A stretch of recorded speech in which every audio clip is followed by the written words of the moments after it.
ကနာစီတယောက်ဖြစ်ဖို့ဆိုတာလွယ်တာမဟုတ်ဘူးဒါရဲ့ကံညာဝရိယအပြင်တိတ်ကံပါရမီအထောက်အပံ့ကဘာမှဖြစ်ခွင့်ရတာမျိုး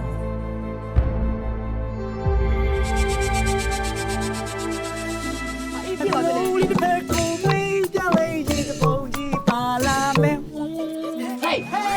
ဒီကျွဲတိမ့်တိမ့်တို့ရဲ့ကျမတို့ရဲ့ဟေး မင်းကြီးရတာလေယောက်ျားလူမိန်းမလူဘာကောင်မှကိုမသိဘူး အကောင်မဟုတ်ဘူးဟေးကောင်မယောက်ျားမဟုတ်ဘူးယောက်ျားမဟုတ်ဘူးစိတ်နာရဲ့ဒီမေကိုရဲ့လဲနှလုံးလေးပြီးလိုက်ရှင် ဒီမှာအသိန်းလေးကတအိမ်လုံးတောင်ဝင်ကိုထမ်းထားရသူပင်ပန်းနေပြီ မိတင်သေးညီတော်တော်စကားများတာပဲအေးကျုပ်ပြောထားပြီးပြီလေဖြစ်ချိန်တိုင်ဖြစ်ပါတယ်လို့ ဒီဘဝရောက်တာနင်းကြတယ်ဆိုတော့လူတိုင်းရဲ့အမြင်ကနေတာလွန်နင်လုံးမဖြစ်မယ်အသိချောင်းမ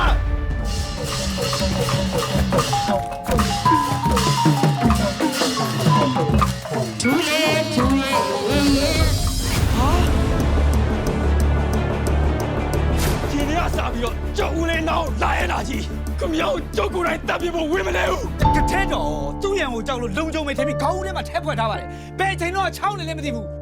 ဟဲ့မပတ်သက်ပြန်ဖေး ငါပါစကိုပိတ်ထားလိုက်တော့ငါနာ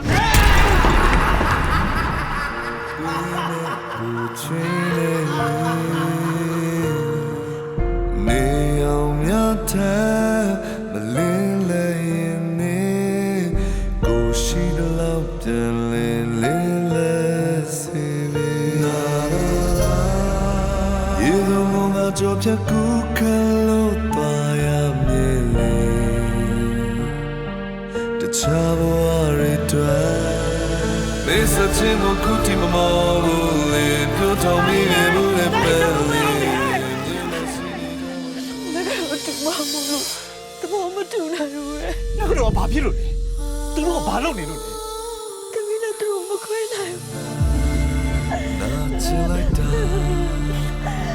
ကနာမျိုး96ပါရန်သူမျိုး5ပါးမှာကင်းဝေးပြီးလောကီလောကုတ္တရာနှစ်ပြားလုံးနေနဲ့ကောင်းမွန်သောအကျိုးကျေးဇူးများကိုသာရရှိခံစားနိုင်သောသူတော်ကောင်းသူမြတ်လောင်လေးဖြစ်ပါစေကွယ်